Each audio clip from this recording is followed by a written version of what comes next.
ವಿಕ್ಕಿ ಏನಾದ್ರು ನಿನ್ಗೆ ಶಕ್ತಿ ಪ್ರಸಾದ್ ನಿನ್ಗೆ ಏನಾದ್ರು ಬ್ಲಾಕ್ ಮೇಲ್ ಮಾಡಿರ್ತಾನೆ. ಮದ್ವೆಗಿಂತ ರಿತು ಗರ್ಭಿಣಿಯಾಗಿದ್ದನ್ನ ಹೇಳಿದ್ರೆ ಚಿಕ್ಕು ಖಂಡಿತ ತಡ್ಕೊಳಲ್ಲ. ರಿತು ಅವಳಿಗೆ ಯಾವಾಗ ಸರಿ ಅನ್ಸುತ್ತೋ ಆವಾಗ್ಲೇ ಹೇಳಿ. ಹೇಳೋ, ಯಾರಾದ್ರೂ ನಿನ್ಗೆ ಹೆದರ್ಸಿ ಬೆದರಿಸ್ತಿದ್ದಾರಾ? ಅಥವಾ ಈ ಕಾಲದ ಮಕ್ಕಳು, ನಿಮ್ ಮನ್ಸಲ್ಲಿ ಏನಿದೆ ಅಂತ ನಮ್ಗೆ ಅರ್ಥ ಆಗಲ್ಲಪ್ಪ. ಅಲ್ಲ, ಎಲ್ಲಾ ಶಾಸ್ತ್ರ ಮುಗ್ದು ಮದುವೆ ಆದ್ಮೇಲೆ ಅರೆಸ್ಟ್ ಮಾಡಿಸೋದು ತಪ್ಪಲ್ವಾ? ಇದು ನ್ಯಾಯನೇನೋ? ನಾನ್ ನಂಬಿರೋ ಭಾರ್ಗವಿಯಿಂದಾನೆ ನನ್ನ ಮಗಳ ಜೀವನ ಹಾಳಾಗುತ್ತೆ ಅಂತ ನಾನು ಕನ್ಸಲ್ಲಿ ಅನ್ಕೊಂಡಿರ್ಲಿಲ್ಲ. ಇಲ್ಲಿ ಅಣ್ಣ ಸರಿನೋ, ಭಾರ್ಗವಿ ಸರಿನೋ, ವಿಕ್ಕಿ ಸರಿನೋ, ಅಥವಾ ಕೊನೆಯಲ್ಲಿ ನೀನು ಹೇಳ್ದಿಯಲ್ಲ ಅದು ಸರಿನೋ ನನ್ಗೆ ಅರ್ಥ ಆಗ್ತಿಲ್ಲ. ಅಚ್ಚು, ಒಟ್ನಲ್ಲಿ ನಿಮ್ಗಳ ಜಿದ್ದಿಗೆ ಜೀವನ ಪೂರ್ಣ ನನ್ನ ಮಗಳು ನೋವು ತಿನ್ಬೇಕಾ? ಇಲ್ಲಿ ಅಮ್ಮ, ಅಣ್ಣ, ಅತ್ತಿಗೆ ಎಲ್ಲರೂ ಒಟ್ಟಿಗಿದ್ರೇ ಚಂದ. ಪಾಟೀಲ್ ಫ್ಯಾಮಿಲಿ ಅಂದ್ರೆ ಜೇನ್ ಗೂಡ್ತಾರ ಇರ್ಬೇಕು. ಅದಕ್ಕೋಸ್ಕರ ಎಲ್ಲ ಸಹಿಸ್ಕೊಂಡು ನಾನು ಸುಮ್ಮನೆ ಇದ್ದೆ. ಆದ್ರೆ ನನ್ನ ತ್ಯಾಗದಿಂದ ನನ್ನ ಮಗಳ ಜೀವನ ಬಲಿ ಆಗ್ತಿದೆ ಅಂತ ಅನಿಸ್ತಿದೆ. ಆ ನನ್ನ ತ್ಯಾಗಕ್ಕೆ ನನ್ನ ಮಗಳ ಜೀವನ ಬಲಿ ಆಗ್ಬೇಕಾ? ಅವಳು ಗಂಡನ ಮನೇಲಿ ಇರ್ಬೇಕಾದವಳು ಇವತ್ತು ಈ ಮನೇಲಿ ಅಳ್ತಾ ಕೂತಿದ್ದಾಳೆ. ನನ್ನ ಮಕ್ಕಳ ಭವಿಷ್ಯ ಏನೋ?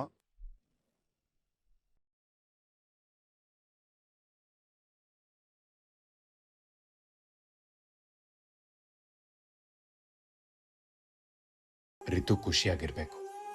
ಅವಳಿಗೆ ಅವಳ ಮಗುಗೆ ಯಾವ ತೊಂದರೆ ಆಗ್ಬಾರ್ದು ಅಂತ ಮದ್ವೆ ಮಾಡಿಸಿದೀನಿ. ಹಾಗಿರುವಾಗ ಅವಳ ಜೀವನ ಹಾಳಾಗಕ್ಕೆ, ತಂದೆ ಇದ್ದು ಅವಳ ಮಗು ಅನಾಥ ಆಗಕ್ಕೆ ನಾನು ಖಂಡಿತ ಬಿಡಲ್ಲ ಚಿಕ್ಕು. ಅರ್ಜುನ್, ಯಾಕೆ ಸುಮ್ಮನಿದ್ಯಾ? ವಿಕ್ಕಿ ಹೊರಗಡೆ ಬರೋತಿಲ್ವಾ? ಎಷ್ಟು ವರ್ಷ ಅವನಿಗೆ ಜೈಲು ಶಿಕ್ಷೆ ಆಗುತ್ತೋ? ಚಿಕ್ಕು, ಹಾಗೇನಾಗಲ್ಲ ಚಿಕ್ಕು. ಅವನು ಯಾವ ತಪ್ಪು ಮಾಡಿಲ್ಲ ಅನ್ನೋದನ್ನ ಡ್ಯಾಡ್ ಮತ್ತೆ ಶ್ಯಾಮ್ ನನಗೆ ಸಾಕ್ಷಿ ಸಮೇತ ತೋರಿಸಿದ್ದಾರೆ. ಅವನು ನಿರಪರಾಧಿ.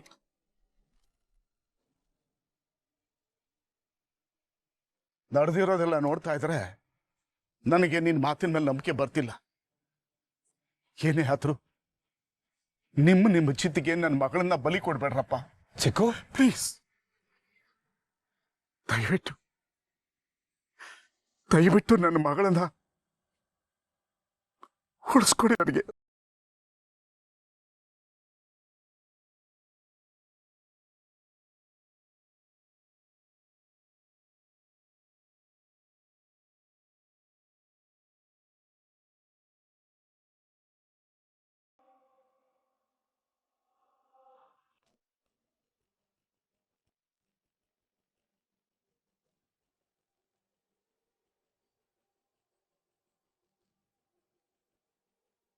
ಚಿಕ್ಕು ಅಳೋದನ್ನ ನೋಡಿದ್ರ? ನೀವೆಂತ ದೊಡ್ಡ ತಪ್ಪು ಮಾಡಿದೀರ ಅನ್ನೋದು ನಿಮ್ಗೆ ಅರ್ಥ ಆಗ್ತಿದ್ಯಾ? ಎಲ್ಲ ಸರಿ ಹೋಯ್ತು ಅನ್ನೋಷ್ಟ್ರಲ್ಲಿ ರೀತು ಜೀವನನ ಸರ್ವನಾಶ ಮಾಡ್ಬಿಟ್ರಲ್ಲ. ಜೈಲಿಂದ ಬಿಡಿಸ್ಕೊಂಡ್ಬರೋದು ನೀವು ಕಳಿಸಿದಷ್ಟು ಸುಲಭ ಅಲ್ಲ ಅಂತ ನಿಮಗೂ ಗೊತ್ತು. ಅಂದ್ಮೇಲೆ ನಾನು ರೀತುಗೆ ಏನಂತ ಉತ್ತರ ಕೊಡ್ಲಿ?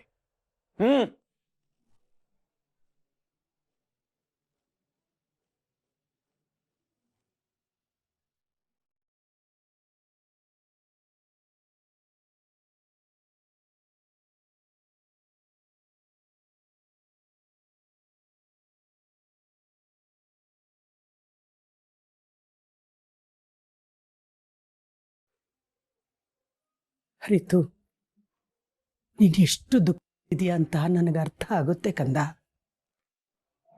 ನೋಡು, ನಿನ್ನ ಮನಸ್ಸಲ್ಲಿ ಏನಾದರೂ ಹೇಳ್ಕೋಬೇಕು ಅಂತಿದ್ರೆ ಈ ಅಜ್ಜಿ ಹತ್ರ ಹೇಳ್ಕೊ. ಆಗ ನಿನಗೆ ಸ್ವಲ್ಪ ಸಮಾಧಾನ ಆದರೂ ಆಗತ್ತೆ. ನಿಮ್ಮ ಹತ್ರ ಹೇಳ್ಕೊಂಡ್ರೆ ನೀವೇನ್ ಮಾಡ್ತೀರ ಅಜ್ಜಿ?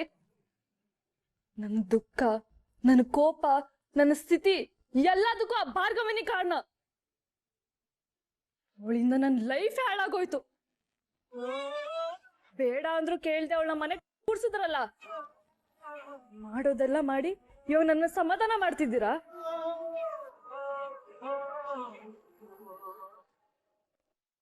ರಿತು, ಈ ಆವೇಶನ ಸ್ವಲ್ಪ ಕಡಿಮೆ ಮಾಡ್ಕೊ.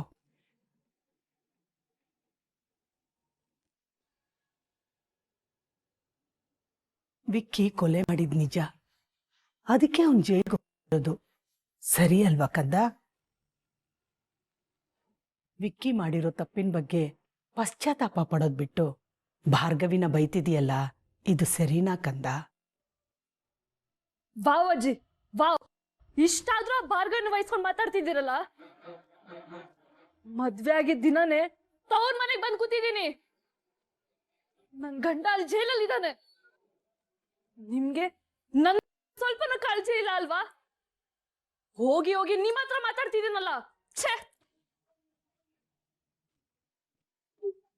ರಿತು,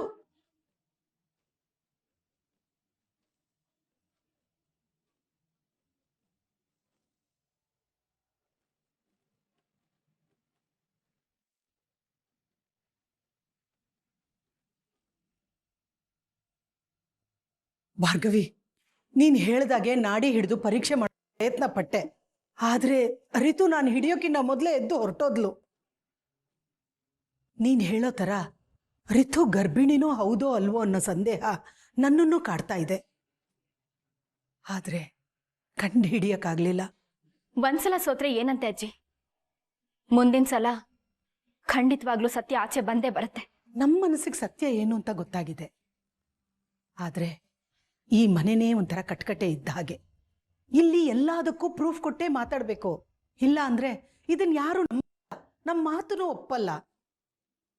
ಇಲ್ಲೇ ಭಾರ್ಗವಿ, ನೀನು ಬದಲಾವಣೆನ ತರಬೇಕಾಗಿರೋದು. ಗೊತ್ತು ಅಜ್ಜಿ, ಸತ್ಯಕ್ಕೆ ಕನ್ನಡಿ ಹಿಡಿದು ತೋರ್ಸಿದ್ರು ಈ ಮನೆಯವ್ರು ಒಪ್ಪಲ್ಲ ಅಂತ ನನಗೆ ತುಂಬಾ ಚೆನ್ನಾಗ್ ಗೊತ್ತು. ಆದ್ರೆ ನನ್ನಿಂದ ನನ್ನ ತಂಗಿ ಜೀವನ ಹಾಳಾಗೋಯ್ತು ಅಂತ ಪಾರ್ಥ ಕೊರಗ್ತಾ ಇದ್ದಾರೆ. ಅವ್ರಿಗೋಸ್ಕರನಾದ್ರೂ ರೀತು ನಾಟಕ ಮಾಡ್ತಿದ್ದಾಳ ಅಥವಾ ನಿಜ ಹೇಳ್ತಿದ್ದಾಳ ಅಂತ ತಾವ್ ತಿಳ್ಕೊಳ್ಬೇಕು. ಹೌದು ಭಾರ್ಗವಿ, ಅರ್ಜುನ್ನ ಅತ್ತು ಕರೆದು ಯಾಮಾರಿಸಿ ನಿನ್ನ ಎತ್ಕಟ್ಟಿದ್ದಾರೆ. ರಿತು ಸಂಸಾರನ ಸರಿ ಮಾಡೋ ಭರದಲ್ಲಿ ಅವನಿಗೆ ಗೊತ್ತಿಲ್ಲದೆ ತನ್ನ ಸಂಸಾರನ ಹಾಳು ಮಾಡ್ಕೊಳ್ತಾ ಇದ್ದಾನೆ. ಅವನಿಗೆ ನೀನೇ ಸತ್ಯನ ಅರ್ಥ ಮಾಡಿಸ್ಕೊಡ್ಬೇಕು. ಆದಷ್ಟು ಅರ್ಜುನ್ ಸುಳ್ಳನ್ನ ಬಯಲ್ ಮಾಡೇ ಮಾಡ್ತೇನೆ.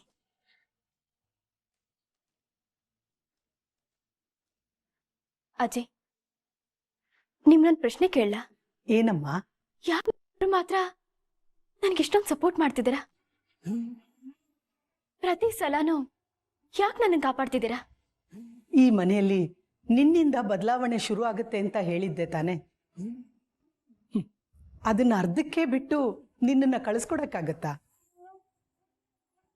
ಇದು ಆರಂಭ.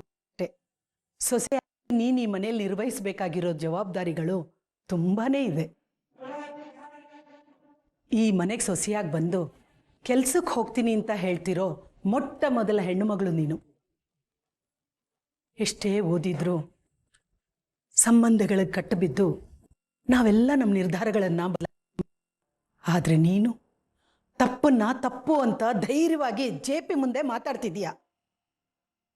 ಆ ಕೆಲಸ ನೀನ್ ಈ ಮನೆ ಬಿಟ್ಟು ಹೋಗ್ಬಿಟ್ರೆ ಆಗೋದಿಲ್ಲಮ್ಮ. ತಪ್ಪು ದಾರಿಲಿ ನಡೆಯೋರ್ಗೆ ಬುದ್ಧಿ ಕಲ್ಸೋಕೆ ನನ್ಗೆ ಯಾವ ಅಭ್ಯಂತರನೂ ಇಲ್ಲ ಅಜಯ್. ನೀವು ನನ್ನ ಮೇಲಿಟ್ಟಿರೋ ನಂಬಿಕೆ ಸುಳ್ಳಾಗದೆ ಇರ್ಲಿ ಅಂತ ನಾನು ಆಂಜನೇಯನಲ್ಲಿ ಬೇಡ್ಕೊಳ್ತೀನಿ.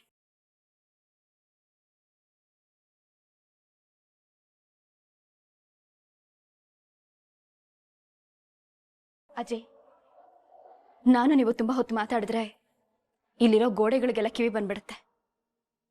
ನಾನಿನ್ ಹೊರಡ್ತೀನಿ.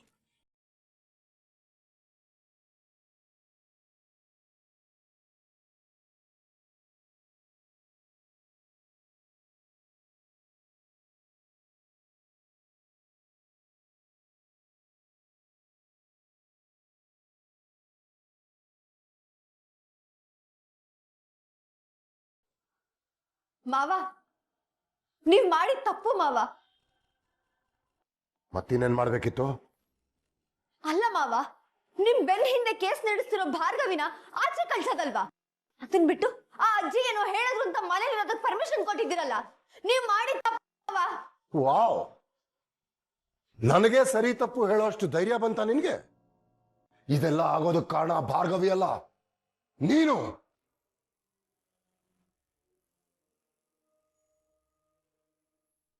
ನಾನಾ? ಹೀಗೆ ಕೇಳಕ್ ನಾಚಿಕೆ ಆಗ್ತೀನಿ. ಮಾಡಿದ್ದೆಲ್ಲ ನೀನೇ. ಕೇಸನ್ನ ನನ್ನ ರೀತಿಲಿ ಹ್ಯಾಂಡಲ್ ಮಾಡಿದ್ರೆ ನಾನು ಯಾವತ್ತೂ ಸೋತಿದ್ದೆ ಅಲ್ಲ, ಯಾರ ಮುಂದೆ ತಲೆ ತಗ್ಗಿಸ್ತವನೇ ಅಲ್ಲ. ಆದ್ರೆ for the first time, for the very first time ನಿನ್ನಿಂದ ಎಲ್ಲ ಹಾಳಾಯ್ತು. ಅದಕ್ಕೆ ಹೇಳೋದು, ಹೆಂಗಸರು ಬುದ್ಧಿ ಮೊಣಕಾಲ್ ಕೆಳಗಡೆ ಅಂತ. ಅಲ್ಲ ಮಾವ, ನಾನ್ Just shut up. ಕೊಟ್ಟಿರೋ ಜವಾಬ್ದಾರಿನ ಮುಗಿಸ್ದೆ ನನ್ನನ್ನ ಪ್ರಶ್ನೆ ಮಾಡ್ತೀಯ? ಮಾವ, ನಾನು ಅವಳ ಗಮನಿಸ್ತಾನೆ ಇದ್ದೆ, ಆದ್ರೆ ನನ್ ಕಣ್ಣಿಗೂ ಮಣ್ಣೆರ್ಚಿ ಅವಳು ಕೇಸ್ ನಡೆಸಿದಾಳೆ ಮಾವ. ಸುಳ್ಳು, ಬರೀ ಸುಳ್ಳು. ನಿಜವಾಗ್ಲೂ ನೀನ್ ಈ ಕೇಸಲ್ಲಿ ನನಗೆ ಹೆಲ್ಪ್ ಮಾಡ್ತಾ ಇದೀಯ ಅಂತ ನಿನ್ನನ್ನ ನಂಬ್ತಾ ಬಂದೆ. ನೀನು ಪದೇ ಪದೇ ಕೊಟ್ಟು ಮಾತಿಗೆ ತಪ್ತಾ ಇದ್ರು ನಿನ್ನನ್ನ ಕ್ಷಮಿಸ್ತಾ ಬಂದೆ. ನಿನಗೊಂದು ಅವಕಾಶ ಕೊಟ್ಟೆ. ಚಪ್ಲಿನ ತಲೆ ಮೇಲೆ ಇಟ್ಕೊಂಡ್ರೆ ಕಿರೀಟ ಆಗುತ್ತಾ? ಚಪ್ಲಿ ಯಾವತ್ತಿದ್ರು ಚಪ್ಲಿನೇ ಅಂತ ಮರ್ತು ಬಿಟ್ಟೆ. ಅದಕ್ಕೆ ನೋಡು ಹೀಗೇನಾಯ್ತು. ನಿನ್ನನ್ನ ನಂಬಿದ್ದಕ್ಕೆ, ನಿನ್ನ ತಲೆ ಕೂರಿಸ್ಕೊಂಡಿದ್ದಕ್ಕೆ ಆ ಭಾರ್ಗವಿ ಮುಂದೆ ತಲೆ ತಗ್ಸೋ ಹಾಗಾಯ್ತು. ಇಷ್ಟು ವರ್ಷದ ನನ್ನ ಶಕ್ತಿ ಸಂಬಂಧ ಮುರಿತು. ಎಲ್ಲ ನಿನ್ನಿಂದ. ಹೌದು ಬಾಬಾ, ನೀವು ಕೇಸ್ ಗೆದ್ಮೇಲೆ ಆ ಭಾರ್ಗವಿನ್ ಮಾತ್ರ ಅಲ್ಲ, ಇವಳನ್ನು ಆಚೆ ಕಳಿಸ್ಬೇಕು. ಚಿಕ್ಕತ್ತೆ, ಈಗ ನಾನೇನ್ ಮಾಡ್ದೆ? ಅಕ್ಕ ತಂಗಿರಿಬ್ರು ಸೇರ್ಕೊಂಡು ನಮ್ ಬಾವನ್ ಮರ್ಯಾದನೆ ತೆಗ್ದಿದ್ದೀರಾ. ಹಾಲು ಜೇನಿನಾಗಿದ್ದ ಶಕ್ತಿ ಅಣ್ಣ ಜೆ.ಪಿ. ಬಾಬನ್ ಸ್ನೇಹನ ಹಾಲು ಹಾಲು ಹಾಲು ಆಗೋಗ್ ಮಾಡಿದಿರಲ್ಲ, ಇದಕ್ಕಿಂತ ಕಾರಣ ಬೇಕಾ? ಆ ಭಾರ್ಗವಿ ಮುಂದೆ ಮಾತಾಡೋ ಧೈರ್ಯ ಇಲ್ಲ, ಇಲ್ಲಿ ಬಂದು ನನ್ ವಿರುದ್ಧನೇ ಫಿಟ್ಟಿಂಗ್ ಇಡ್ತಿದ್ದಾರೆ. ಅಷ್ಟೇ ಅಲ್ಲ ಭಾವ, ಇವಳು ಚರಣ್ಣ ಮಧ್ಯೆ ಏನೂ ಸರಿಯಾಗಿಲ್ಲ. ನಿಮ್ಮ ಹತ್ರ ಬಂದು ಕೇಸ್ ಹೆಲ್ಪ್ ಮಾಡ್ತೀನಿ ಅಂತ ಬಿಲ್ಡಪ್ ತಗೋತಾಳೆ, ನಮ್ಮ ಹತ್ರ ಬಂದು ನನ್ನ ಚರಣ್ಣ ಒಂದ್ ಮಾಡಿ ಅಂತ ಗೋಳಾಡ್ಕೋತಾಳೆ. ಇಷ್ಟೇ ಇವಳು ಮಾಡೋದು. ನಾನು ಭಾರ್ಗವಿ ವಿರುದ್ಧ ಚಾಡಿ ಹೇಳಕ್ ಬಂದ್ರೆ ಇವ್ರು ನನಗೆ ಬತ್ತಿ ಇಡ್ತಿದಾರಲ್ಲ. ಭಾವ, ಇಷ್ಟೆಲ್ಲಾ ಪ್ಲಾನು ಆ ಭಾರ್ಗವಿ ಒಬ್ಳ ಕೈಯಿಂದಾನೆ ಮಾಡಿರೋಕ್ ಸಾಧ್ಯನಾ? ಖಂಡಿತ ಭಾವ, ಅಕ್ಕ ತಂಗಿ ಇಬ್ರು ಸೇರ್ಕೊಂಡೇ ಮಾಡಿರ್ತಾರೆ. ಇಲ್ಲ ಮಾವ, ನಿಜವಾಗ್ಲೂ ಇಲ್ಲ. ನಾನ್ ಯಾವತ್ತಿದ್ರು ನಿಮ್ ಪರಾನೆ. ಅವತ್ತು ಮೆಹಂದಿ ಫಂಕ್ಷನ್ ದಿನ ಯಾರೋ ಕಾಣಿಸ್ಕೊಂಡಾಗ್ಲೂ ನಾನೇ ಬಂದ್ ನಿಮ್ ಹತ್ರ ಹೇಳ್ದೆ ಅಲ್ವಾ? ಅಲ್ಲ ಮಾವ, ಆ ಭಾರ್ಗವಿಗೆ ನಾನ್ ಯಾಕೆ ಸಹಾಯ ಮಾಡ್ಲಿ?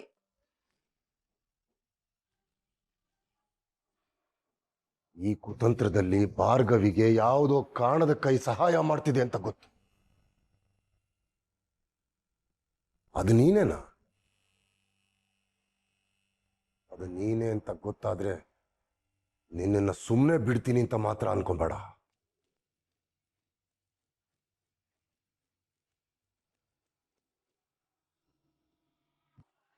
ನನಗೆ ನನ್ನ ಶಕ್ತಿ ಗೆಳೆತನ ಮುಖ್ಯ. ಭಾರ್ಗವಿ ಮಾಡಿರೋ ತಪ್ಪಿಗೆ ಶಿಕ್ಷೆ ಕೊಡದೆ ಶಕ್ತಿಗೆ ಮತ್ತೆ ನನ್ನ ಮೇಲೆ ನಂಬಿಕೆ ಬರೋದಿಲ್ಲ ಅಂತ ಒಂದೇ ಒಂದು ಕಾರಣಕ್ಕೆ ಅವಳನ್ನ ಮನೇಲಿ ಇಟ್ಕೊಂಡಿದ್ದೀನಿ.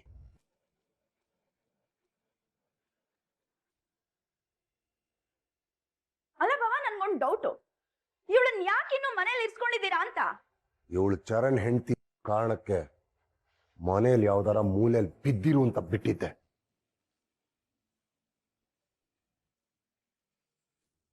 ಐ ಗೆಸ್ ಈಗ ಇವಳು ಉಳಿದಿರೋದು ಮತ್ತೆ ಅದೇ ಜಾಗ. ನೋಡು ಬೃಂದ, ನಿನ್ನ ಮೇಲೆ ಇಟ್ಟಿದ್ದ ನಂಬಿಕೆ ಮುರಿದೋಯ್ತು. ಮತ್ತೆ ನನ್ನ ಎದುರು ನಾಟಕ ಆಡ್ಕೊಂಡು ಬರಬೇಡ. ಇದಕ್ಕಿಂತ ನಿನಗೆ ನಿನ್ನ ತಂಗಿಗೆ ಈ ಮನೆಯಲ್ಲಿರೋ ಅರ್ಹತೆ ಇಲ್ಲ. ನೆನಪಿರ್ಲಿ, ನನ್ನ ಕಣ್ಣು ಕಾಣಿಸ್ದಾಗೆ ಯಾವುದೋ ಒಂದು ಮೂಲೆಯಲ್ಲಿ ಬಿದ್ದಿರು.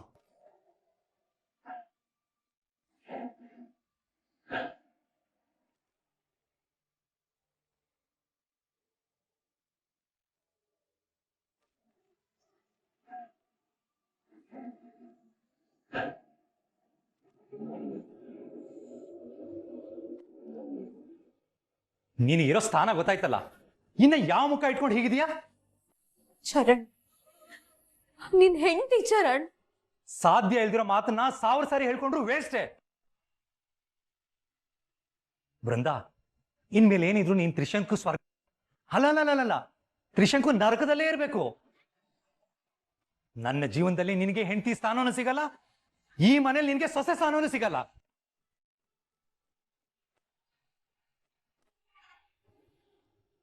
ಅಪ್ಪ ಹೇಳಿದ್ರಲ್ಲ ಹಾಗೆ ಅಂತರ್ಪಿಶಾಚಿ ತರ ಯಾವ್ದೋ ಮೂಲೆಯಲ್ಲಿ ಬಿದ್ದಿರು ಹೋಗಿ.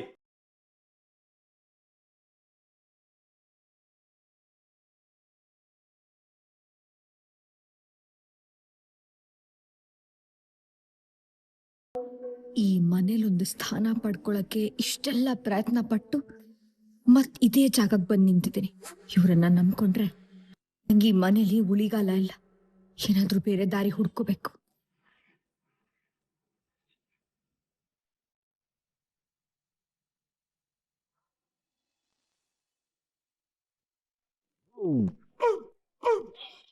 ಅತ್ಯಮ್ಮ, ನೀವು ಎಷ್ಟು ಒಳ್ಳೆಯವರು ಅಲ್ಲ.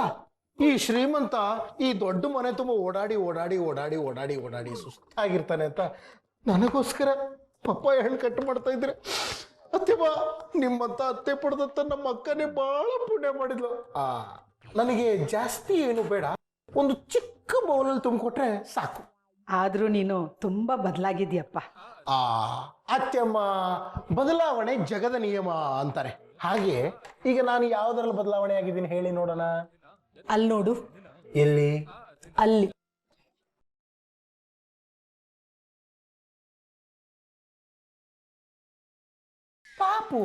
ಪಾಪ ಸ್ವಲ್ಪ ಕೂತ್ಕೊಂಡಿದ್ದಾಳೆ. ಹೌದಲ್ವಾ? ಮೊದ್ಲಿನ ಶ್ರೀಮಂತ ಆಗಿದ್ರೆ ಅವಳ ಹತ್ರ ಹೋಗಿ ಸಮಾಧಾನ ಮಾಡಿ ಸಾಂತ್ವನ ಹೇಳ್ತಿದ್ದ. ಮಾವನಾಗಿ ತನ್ನ ಕರ್ತವ್ಯನ ನಿಭಾಯಿಸ್ತಿದ್ದ. ಅಷ್ಟೇ ಅಲ್ವಾ ಅತ್ತೆಮ್ಮ? ಈಗಲೂ ಇದೇ ಶ್ರೀಮಂತ ಅವಳನ್ನ ಹೆಂಗೆ ಸಮಾಧಾನ ಮಾಡಿ ಲಕ ಲಕ ಲಕ ಅಂತ ಕುಣಿಯಂಗ್ ಮಾಡ್ತಾನೆ, ನೋಡ್ತಾ ಇರಿ.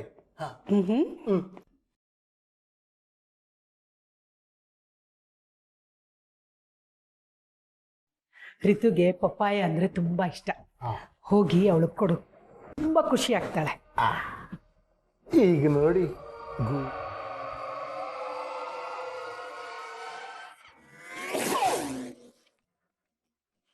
ಚುಕ್ಕಿತಾರೆ ನಾಚುವಂತೆ ಒಮ್ಮೆ ನೀ ನಗು, ಚಂದ್ರಬಿಂಬ ಚುಂಬಿಸೋ ನಗು. ಟಾ ಪಾಪು, ಯಾಕೆ ಬೇಜಾರಲ್ಲಿದೆಯಾ?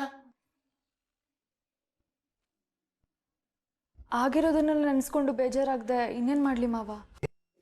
ನಿನ್ನ ಬೇಜಾರು ಹೋಗ್ಬೇಕು ಅಂತಾನೆ ನಾನೀಗ ಬಂದಿರೋದು. ನಿನಗೋಸ್ಕರ ನಾನು ಏನ್ ತಂದಿದ್ದೀನಿ ನೋಡು. ಟಂಟಡಾ, ತಗೋ ತಿನ್ನು. ಬೇಡ ಮಾವ. ಪಾಪು ತಗೋ, ಏನಾಗಲ್ಲ, ತಿನ್ನು.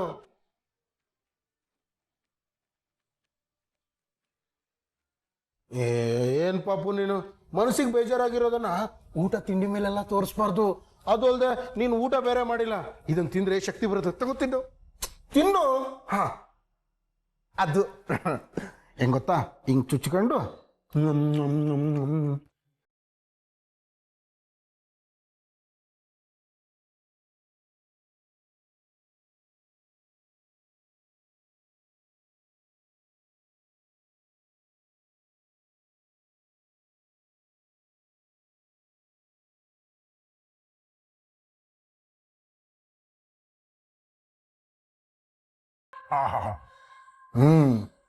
ಪಾಪು, ಈ ಪಪ್ಪಾಯ ಹಣ್ಣು ಚರ್ಮಕಾಂತಿಗೆ ಎಷ್ಟು ಒಳ್ಳೇದು ಗೊತ್ತಾ?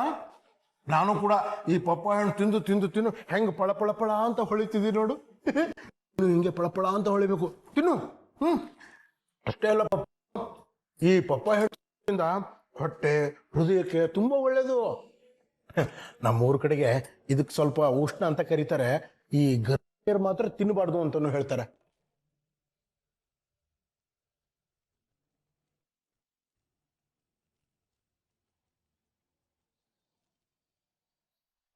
ಪಪ್ಪು ಏನಾಯ್ತು? ಏನಿಲ್ಲ, ನಂಗೆ ಪಪ್ಪಾಯ ಹಣ್ಣು ಅಂದ್ರೆ ಆಗಲ್ಲ. ಹೇಳದಲ್ವ ಮಾವ? ನೀನೇ ಇಷ್ಟ ಅಂತ ಹೇಳ್ದಲ್ಲ ಪಪ್ಪು. ಅದು ಯಾವ್ದೋ ಗುಂಗಲ್ ತಿನ್ಬಿಟ್ಟೆ. ನಂಗೆ ಪಪ್ಪಾಯ ಅಂದ್ರೆ ಆಗಲ್ಲ ಮಾವ. ಮಾವ ಆಯ್ತು. ಅಳಿಮಯ್ಯ ಕರೆಕ್ಟ್ ಟೈಮಿಗೆ ಬಂದ ನೋಡು. ಇವಳಿಗೆ ಪಪ್ಪಾಯ ಇಷ್ಟ ಅಂತ ತಂದು ಕೊಟ್ಟೆ. ಅದು ಅಲ್ಲದೆ ಇದು ದೇಹಕ್ಕೆ ತುಂಬಾ ಒಳ್ಳೇದು ಅಂತಾನು ಹೇಳಿದೆ. ಅದು ಅಲ್ಲದೆ ಈ ಗರ್ಭಿಣಿ ಹೆಣ್ಮಕ್ಳು ಇದನ್ನ ತಿನ್ಬಾರ್ದು ಅಂತ ಹೇಳಿದ ಕೂಡಲೇ ತುಪ್ಪಕ್ಕಂತ ಉಗ್ದೇ ಬಿಟ್ಲು. ಅಲ್ಲ ಇದು ಇದನ್ನ ಯಾಕೆ ತಿನ್ನಕೋದೆ? ಗೊತ್ತಾಗಲ್ವ ನಿನ್ಗೆ? ಅಳಿಮಯ್ಯ ಪಾಪು ಮೇಲೆ ಕೋಪ ಮಾಡ್ಕೋತೀಯ ನೋಡು. ನಾನು ಪಪ್ಪಾಯ ಹಣ್ಣು ಕೊಟ್ಟಿದ್ದು ವಿಷದ ಹಣ್ಣು ಕೊಟ್ಟಂಗೆ ಆಡ್ದಂಗೆ ಆಡ್ತೀಯಲ್ಲ. ಅಲ್ಲ ಮಾವ, ಅವಳು ಅದನ್ನ ತಿನ್ಬಾರ್ದು. ನಿನಗೆ ಅರ್ಥ ಆಗಲ್ಲ. ಬಾರಿತ್ತು ನೀನು. ಎಲ್ಲಿಗೆ ಬ್ರೋ? ಅದನ್ನೆಲ್ಲ ಆಮೇಲೆ ಹೇಳ್ತೀನಿ. ನೀನ್ ಬಾ ನೀನು. ಅಲ್ಲ ನಮ್ಮ ಅಳಿಮಯ್ಯನ್ಗೆ ನನಗಿಂತನೂ ಜಾಸ್ತಿ ಅನುಭವ ಇದೆಯಾ?